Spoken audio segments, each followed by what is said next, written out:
I think we are in. Are we recording? Hello everyone, my name's Iain Lee. I write a column for Retrogaming, and we're joined by David Jones, who writes video games. Hey David, nice to meet you. Yes, nice to meet you. I'm sure most people know who you are and what you are. Do you want to do a little introduction as for anybody that may not know? I can't believe there's nobody here that doesn't know about Magic Knight and all those things. I can give a quick run through. So basically, first game, Finest Keeper, but not technically my first game. There was a game called Bonkers, but it didn't really sell very well. The first game that was properly published, Finest Keeper, was 1985, followed by Spellbound in 1985, and then Nighttime and Stormbringer. And then I went and did a BSc, there we go. Right, yeah, went and did a BSc and then joined proper companies after that and worked for them. So other games you may know that I've written, DJ Hero 1 and DJ Hero 2. I was on the, when I say written, I was on the team. Wrote some code for it. XG3 Racing for Acclaim, that was a fun game. Didn't have enough content, but it was what was there was fun. And a few other things, most of which didn't get as good a reviews as my own stuff, so I'm not really that bothered about pushing them. I want to go back because I'm really interested, and we're going to talk about the big games and the stuff that you're doing now. I'm always interested in those early days, those early gaming pioneers, of how they got into the industry. You started on a Video Genie? Yeah, there was... I'd never heard of a Video Genie. It was a Far East clone of TRS-80. Had a few little differences that I think they thought would stop them being copyright sued, in that it didn't have lowercase in its character set, and it had a tape drive built into it. Other than that, it was effectively a TRS-80 Model 1. And how old were you when you got that, and when did you start programming stuff? I was 18, 18 when I got the first computer, yeah. And why? Because there's a difference between getting a computer and playing games on it or whatever, and going, I'm going to write games. I'm actively going to invest time in writing games. Why did you do that? Part of it was I bought a computer because I was interested in computers rather than games. There wasn't really a games market I mean, there were a few things for the TRS-80, a few things you could play. Black and white, very chunky graphics, things like Space Invaders and Galaxians. But they were a bit limited. And for me, it was more about learning how to be a programmer and learning that skill. So I spent many hours in the evenings after work increasing my skill. After about a month, I had a basic game that I thought, oh, this will be good. I went down to the local computer shop and I said, what do you think of this? And one of the guys said, oh, you need assembly. I said, what's assembly?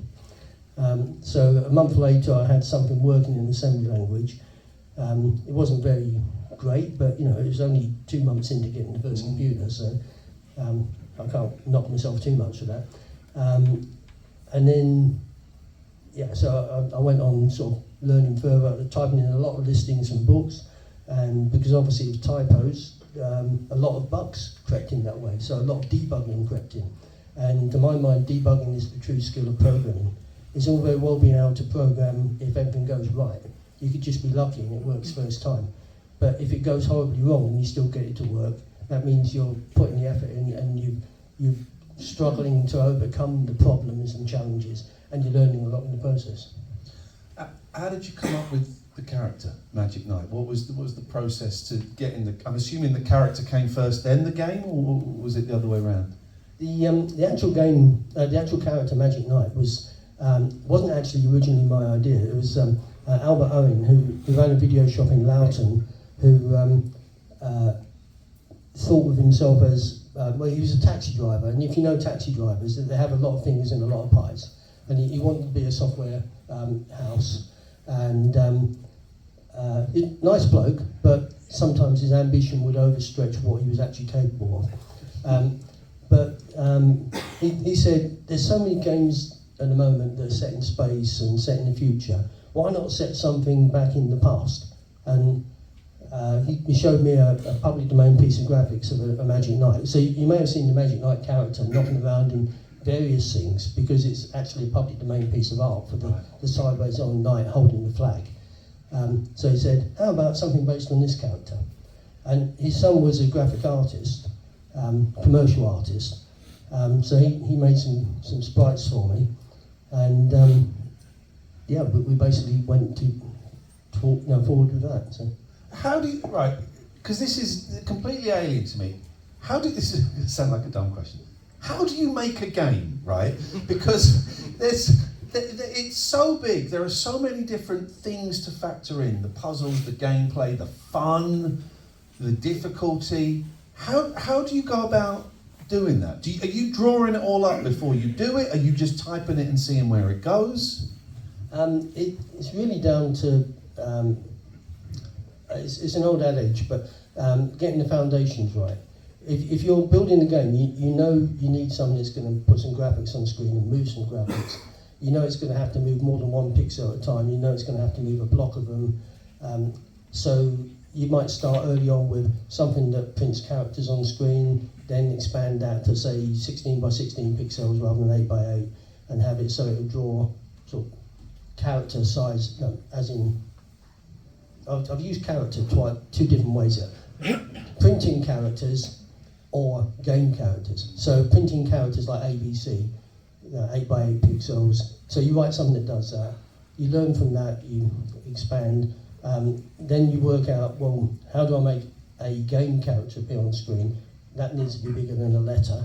So you write something that draws something bigger. Then you think, well, hang about, I can't just have it chunking 8 pixels and go across the screen. I've got to do something that moves it smoothly. So then you rewrite it to do that. And so you just improve until you've got enough bits so you can then start joining them together.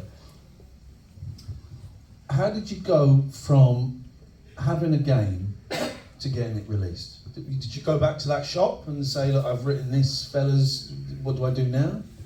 So basically, Albert Owen had tried to sell stuff.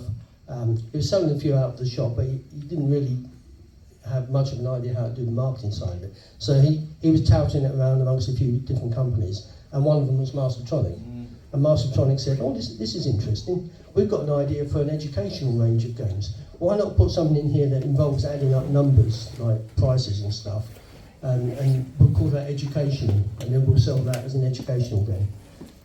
Obviously, that's a bit of a silly idea, but that's why Finders Keepers has got values of objects that you can add the total value of together for no good reason. So yeah, I expanded out. Mastertronic became sort of more and more confident that it was going to be something decent, and so they actually held it back till the 1st of January 1985, because they said we want to have it in the charts for as much as possible, so we get a good position in the 1985 charts. Let's not try and get that big Christmas market. Let's wait till the new year when everyone's in. Is that what? Well, the thing is, I finished it about October 1984, and in terms of number of weeks it would have spent in the charts, there was only a third of the year left. Right. Whereas I think it charted overall at position 5 in the chart of the year for 1985. Which wasn't bad, and it wouldn't have had any chance had it come out in October. Mastertronic is I want to watch like a 6-part Netflix series on Mastertronic because I find it fascinating. They were so exciting as a kid, $1.99 games in Newsagent on a carousel, and it was, you never knew if you're going to get a good one or a rubbish one, and that was part of the fun. Your games for Mastertronic stood head and shoulders above most of the other ones that were released. Were you aware of that at the time? Yeah, I was aware that I put more effort into things than, for instance, Alien Kill, which is the single alien with a breakaway wall behind it. Right. Yeah. Or behind, yeah. Anyway, it wasn't much to it. It's the sort of thing you do in an afternoon. So, yeah, I knew I'd put a lot more effort in, and I'd even put things like the maze in there, because I was aware that Jet Set, Manic Miner then, and then Jet Set Willy a little bit later, had a lot more content than I had. And even though I know I was coming in at a cheaper price, I didn't just want to be seen as, hey, this is the same but cheaper. Yeah. So I put in the scrobbling maze just to say, look, and I can do something that isn't in there. So, yeah. Is it, I read online, so it must be true. 10 pence a copy you got from those? Yeah, Finders Keepers, 10 pence a copy is what I own. Was it? And but it sold well. So I mean, it doesn't sound a lot, but it sold well. So I'm guessing it was a few quid. Yeah, sold hundreds of thousands of copies, and it only took me 3 months to write. So basically £10,000 a month in terms of how that was effectively working out. What is that like when you get your first cheque coming through for £10,000? It wasn't all that quick. It built up. Okay.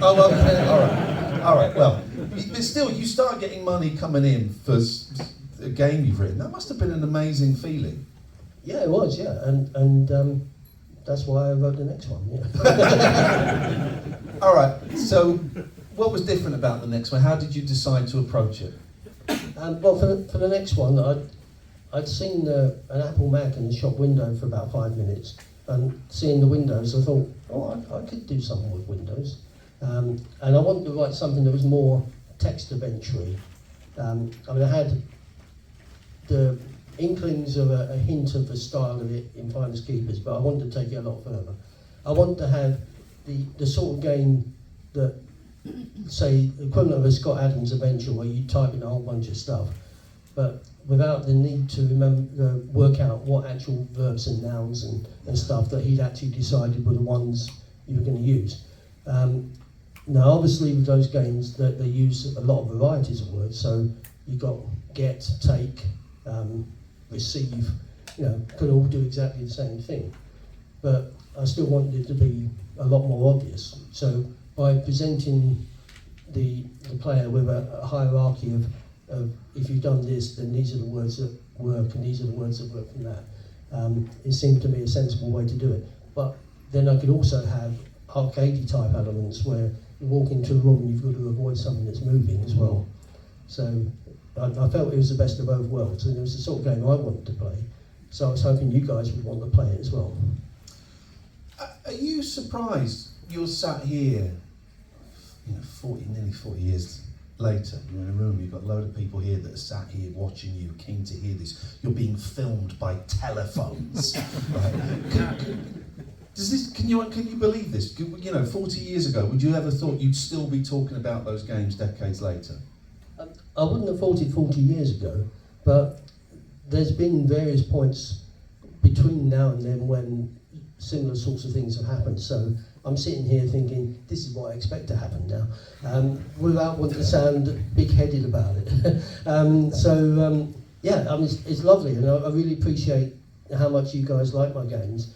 And I do try and put a lot of effort into them to make sure that they are what you want to see and play. So, did you work directly with Rob Hubbard? We didn't sit down and develop together, but we met a few times and he handed over, here's the data, this is where you put it, this is how you call it, sort of routines and the data for it. Yeah. What was it like working with him? The rare times that you did meet up with him, what was that like? Friendly, professional, yeah, I mean, we both had something to do that we were both keen on doing, that we both cared about, and yeah, it was nice, But that was the case with most of the people I worked with, that we all want to produce something good that you'd like. When did you kind of... Why Spectrum? Why was the Spectrum? If you're writing on a TRS-80 clone, what led you towards porting those games to the Spectrum? A couple of technical reasons. One, the ROM's in the same place. Right. So I could assemble stuff on the TRS-80 and then squirt it down the printer cable directly into the memory of the Spectrum, and it would sit in the same place and it would run and do the stuff that I wanted it to do. The nice thing was I didn't have to worry about if the code crashes, it takes out the assembler and the source code and have to load it all from tape. If the code crashed and I looked at the TRS-80 and worked out, yeah, that's why. Within seconds I could have a new version running on the Spectrum. When did you realise those old micros, that they were coming to an end, their time was done, and how did you plan to move on to the next stage? It's about the time that Mastertronic changed management, and they had a new manager come in who, I expect some of you have seen this sort of thing, where someone comes in and everything was going well, but they decide they're going to break it down from scratch and build everything up so any future success is their success. And that's pretty much what happened with Mastertronic. That's why Stormbringer was the last one in the sequence at that time. So, yeah. You moved. There was some PlayStation stuff. You worked on G Police. What did you do on G Police? I helped finish it because we were all working at Signosis Southwest. I worked on the end of G Police 2. So Signosis had decided they were going to shut the office, and a person turned up that we'd never seen before, and the first word out of his mouth was "unfortunately." And we thought this isn't going to go well. And he said, "Unfortunately, we're shutting the office, and you're all made redundant. But some of you will get 3 months more to finish off G Police 2." And I was one of the some. So that was nice. I got redundancy and a bonus for finishing another game, and another game on my portfolio. I loved those games. They were tough games, though. They were tough, but I did love those. When was the last time? Oh, let me rephrase that actually. You moved into writing novels? Yeah, I've done a trilogy of novels, science fiction. I published the last one over summer. Yeah. What's it called? Where can people find them? Okay, there's Booting Ada, Breaking Ada, Blessing Ada. It's all about an AI, sentient AI, first sentient AI, and the survival challenges of such an entity. Yeah. So they get them from your website, Amazon. You can get them from Amazon. So if you search for my name but with an X in the middle, I've added the X. There's too many David Joneses. I need to identify.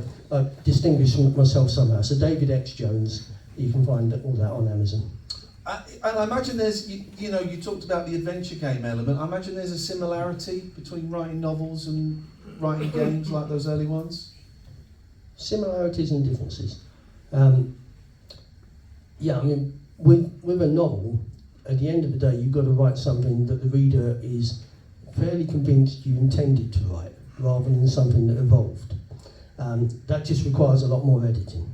So a lot of the ideas, as I was writing it, came together, and I thought, oh, there's a good scene, that's a good scene, oh, they could work well. And then I go, oh, hang about, now I've got that'll work nicely with that.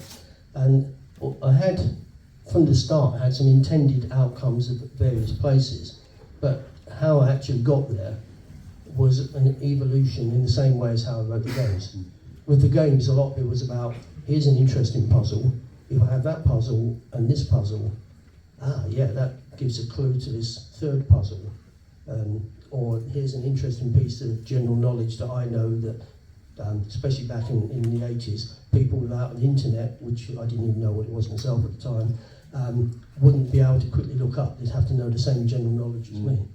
So, yeah, a lot of it evolves, but if you edit something that evolves enough, it looks intended. We're going to take some questions from you guys in a minute, so have a little think, but you have got quite an exciting announcement to make. This is an exclusive. Yeah, exclusive announcement. Bear with me a second while I just fetch something.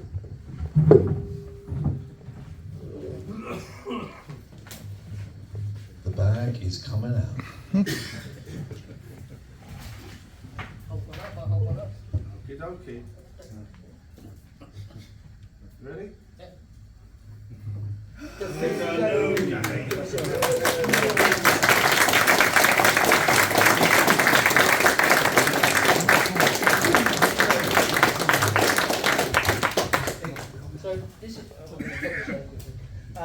this is the 5th game in the Magic Knight series, following on from Stormbringer. It'll be for the PC in that I'm prototyping it and writing it for the PC. That's my primary development platform now for this. I'm in the process of chatting to some people for Spectrum Next to see if we can do something over there as well. But yeah, initially for the PC. It'll come out on Steam sometime next year. And I've got a little demo of it. That's good. But walk that way, let's have a little demo. No, I was getting an exclusive. This is great.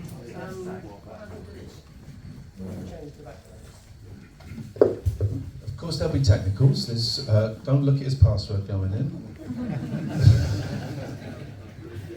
It's magic night. But the eyes are one. That fox. Here we go. You're a little bit wonky on the screen. Oh, it's done that again. Don't worry, we'll get there. There's no rush. We've got plenty of time. Oh yeah, it's not standing in front of it. Oh dear. Poor Faith is being tasked with carrying the entire technicals of this. Yes, it's because people stand in front of it, so something wants to go what happens. Oh, sorry. What? It's the same things happened before. All right. Well, listen. While you're having a little film of that, do you want to tell us a bit about the game, David? What we can expect? And I think you've got a bit of a competition that's going to be running as well. Absolutely, yeah. As you can see from the shirt, it says MK5, Magic Night 5. I haven't yet come up with a name for the game. I'm running a little competition for come up with the name of the game. You're welcome to join in. I'll give you a link for that where you can go and find the rules such as they are. It's not big expensive prizes, it's fun prizes, but if someone comes up with a name that I really like that I use, I'll put their name in the credits, the name or their tag, as long as the tag isn't rude. I'll put that in the credits for the game. Yeah, if we get this going properly directly on the screen, you'll see it's early days. I've put in about 300 hours so far, but a lot of that was testing things and trying things out. Why? Why now? Why did you go, yeah, I'm going to do another one? Combination of factors, really. You may know that I teach in a Dutch university, and in that Dutch university we teach C++. Because I've been concentrating so much on writing my novels, I hadn't done much C+ lately, C++ lately. So I thought, well, I'll have a bit of a go. I've got to start, and I thought, I enjoy this programming. Why have I not done programming for so long? I mean, I enjoy writing novels as well, but I do enjoy programming. So I started putting stuff together, and I thought, well, yeah, why not? Why not try and make this next game? And then it's coming together nicely, and yeah, so that's what I'm aiming at getting done. If it gets a good reception, then it's intended to be a trilogy, because once I've written the engine once, effectively it's just new gameplay for more or less the same engine another 2 times. So I'll get to produce 3 games for the effort of 2, more or less. And that seems like a good bargain from my point of view. We've still got plenty of time. So David, do you want to come back here? We'll take some questions from the audience while Faith fixes that. Can we have a round of applause for Faith? Who's working like a trooper today. I know what it's like trying to fix technicals in front of, tens of people. It's intimidating. So, tens, I meant that like tens of tens. I meant that as a high number, not a low number. Sorry. Anyway, has anyone got any questions for David? You can ask about anything from the past, anything about the new game. Yeah, we've got a question right at the front. What's been the hardest and the easiest platforms to code for? Hardest and easiest platforms to code for? A good question, really. I think I haven't really had a hard programming platform to code for, because as soon as I felt it was hard and there was another platform I could write on, I'd write on that. I suppose Atari ST comes closest to that. I just wasn't comfortable with the 68000 processor. The fact that it's got sort of address registers and data registers and just got digits after 0 to 7, it didn't easily remind me of what each of them were. I know I could have set up macros to say this register is my A register, my B register, my C register, but then that would have just made the code less portable, less readable by other people, and it didn't seem a sensible way to go. So, yeah, even though it was more powerful, way more powerful than Spectrum. Yeah, it was a bit of a hard platform to really enjoy. And I think that's the thing really, it's like, it's easy enough to program for, it just wasn't enjoyable. We've got another question there, yes sir. Yep. After the success of Finders Keepers, did anybody else try to pilfer the Magic Knight and to have a bite of that pie instead of Mastertronic? No, actually, yeah, I just stuck with Mastertronic. No one sort of tried to poach me or anything. I wasn't looking to be poached. I was quite happy with what they were doing. I don't know if there was anything going on behind the scenes that I never heard about, but if there was, I never heard about it, obviously. So, Any more questions? Yeah. Looking back, what do you feel has been the most financially lucrative phase of your career, and why do you think that was? definitely in the mid-80s, because I had Finders Keepers and Spellbound out in the same year, and I knew I was working on Nighttime for a soon release. But also by about the middle of 1985, Mastertronic were producing all the different other format versions. And they had a very nice way of working, a very respectful way of working with the developers, which was that they would effectively advance the cost for a developer to do a conversion. And then once that advance was paid off, they'd pay the developer as if they'd written the thing from scratch themselves. So every version on every platform, after the advance was paid, I was still getting 10p a copy. So although it doesn't sound like a lot per copy, if you add up all the versions across all the different platforms, it actually starts to accumulate nicely. Were you a gamer at the time? Were you playing games, or was it a job? I didn't really play a lot of games. I tended to watch people play games and get ideas from that. Yeah, it wasn't really my sort of thing to do, but yeah, I didn't play a lot. Here's what I'm going to suggest, right? Faith has got it pretty good. It's not perfect. I'm wondering if we can kind of watch this and acknowledge that there are technicals and a bit blurry, and then maybe while you're sat there signing stuff, maybe you could have the laptop showing as well, so as people come past you can see it and you can answer any questions about it. I know it's not ideal. Would that be okay? Yeah, it's fine. Yeah, I mean, there's not a huge amount there because I've concentrated more on doing the engine than getting the gameplay. So there's only 2 different rooms. There's only a few characters walking around. But I do have the menu system, you can control a few things from Do you want to go and show that? It's blurry, it's not ideal. Do you fancy that? Yeah, go and give that a go. And, you know, thank you for accepting the technicals. And then, if you want to go and get anything signed, we'll have the lappy set up there, and you can have a look at it in better quality, and David can explain exactly what is going on. So what have we got, David? Talk us through it. Okay, so I'll just turn, you probably can't even see it on the blurriness, but I'll turn off the debugging lines. Hopefully, where is it? Yeah, so we have Magic Knight walking around. There's a few different things that are system improvements from the old 8-bit stuff. First thing you see is scrolling rooms. So tile map scrolling rooms, a whole bunch of them. And then also doors in the front and back. Now, I wanted to try and get the walking into the distance and walking towards us, but I didn't have the graphics for that. So we just flick up there. So we've got 3 different layers. If I go there and walk backwards, we'll go into another set of scrolling rooms that disappear off into the distance.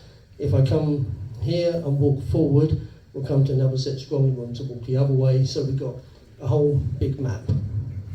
We've also got jumping, as you might expect, all that sort of stuff. You would have also seen characters walking around, rather than in the original 8-bit games, you just walk into the room and they've moved, whereas now they actually walk. They will do a bit more AI than just bounce off the walls, but that's a way off yet. We've got the menu system. I can press enter and I can do pick up object. It'll show me what objects are nearby. I can pick them up. So pick up this book. I can drop things. I can give things to people. I can control other characters as well. So here's a character in another room, and this character, because I'm controlling them, they can jump on top of things as well. As you can see as well, there's moving objects bouncing around, which is part of the arcade adventure side of it.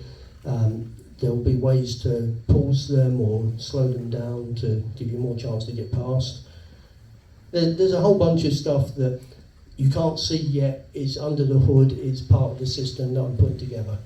It was a push to get anything done for now, because I only thought about this a couple of months ago, and I do have a day job as well. So fortunately, I did manage to get a fair bit of spare time together to work on things. Is it fun going back to that old character, getting reacquainted with him again, or her? Yeah, absolutely. Yeah, on my list of research things I'm going to have to do is play through the or watch the YouTube videos of the playthroughs to make sure I pick up enough clues of things that you guys might remember and think, oh, I'd like to see that, or be able to put in sort of jokes and things that relate back to other things that you remember from your childhood, that I can then go, haha, look at this is now different, or this is now the same, depending on what it is. So. You watching a YouTube walkthrough, do you know what would be really good, what I'd like to see? Come back up here, is you doing a commentary on someone doing a walkthrough. Very popular with the kids these days, commentaries. But you watching someone play it and going, no, don't do that. I remember that was an idea from a friend. Do you know what I mean? Just watching someone and comment, almost like a director's commentary. Yeah, it could actually be fun to do, yeah. I've not really looked at doing my own YouTube videos, but yeah. Oh, I think you setting up a YouTube channel, I'll help you with that. I think that would be a great idea. Getting to show a little bit of gameplay, talking about that would work, wouldn't it? I would definitely watch that. Gentleman's got his hand up. If you were to play the games now, would you still remember how to actually complete them? No. Especially not Spellbound. That was a hard game, and I know that. That's part of the reason that Nighttime was a bit easier, because I felt I was a bit too mean with some of the puzzles on Spellbound. Although I did put in some mean ones in Nighttime as well. There was one in particular I remember that I almost felt guilty about, where you get the coordinates for the transporter, and I actually give them to you in ZYX order, and then most people would type them in as XYZ order and get teleported out into space and die. And then you got to reload the entire game from scratch. Part of the plan that I've got for this is there will be save points, there will be stuff like that, but if you want to play it on hardcore retro mode with no save points and sudden deaths, there will be an option to do that, and I will be very pleased to see some of you actually achieving that. He hates you, doesn't he? Have we got any more questions for David before we start wrapping this up and get to the signing? Are these things? Oh, there's the one there. Sorry, I missed. I'm just wondering, what are you proudest of? What are you proudest of? That's a good one. In terms of my games, I would say Nighttime, because there's a number of reasons. I mean, one, my naivety meant that I did a better job than I might have otherwise done, because at that point, Spectrum 128 wasn't necessarily going to be successful, and a lot of companies were holding their sort of development effort back, and basically just putting in some sound and maybe an extra room, just to say, look, we've supported the 128K, let's hope it succeeds, but if it doesn't, no problem. Whereas I went hell for leather, and it was basically Mastertronic said, here's a 128K Spectrum, do you want to write something for that? I said, yeah. So I jumped in and I did everything I could for it. Well, not everything I could have done more, but I knew that I always wanted to cram the majority of the game into 48K, so I didn't want to write every single byte full of stuff for 128K. But it did mean that I wasn't constrained by memory or other limitations, apart from the fact that it wasn't fast enough to redraw the screen each turn. I wasn't constrained by a lot of things, so it meant I could write whatever I wanted. And my thought was, and then I'll get rid of the worst bits for the 48K Spectrum. Only there weren't any bits that I really thought, well, that's the worst bit. So I ended up sort of reducing some of the graphics. So when you land at a new planet, or when you arrive at a new planet, instead of having a variety of things on the screen, it was pretty much the same one with different colours. And that saved a lot of memory. But I also did data compression for it, for the 48K version. The engine was at its best for the 48K at the end of nighttime 48K. I'm going to stop it there. You're going to go and do some signing. I suggest taking that lappy so that people can see what's going on. I've really enjoyed meeting you. Turns out we were at university at the same place at the same time, which is freaky but lovely. Round of applause for David Jones, please.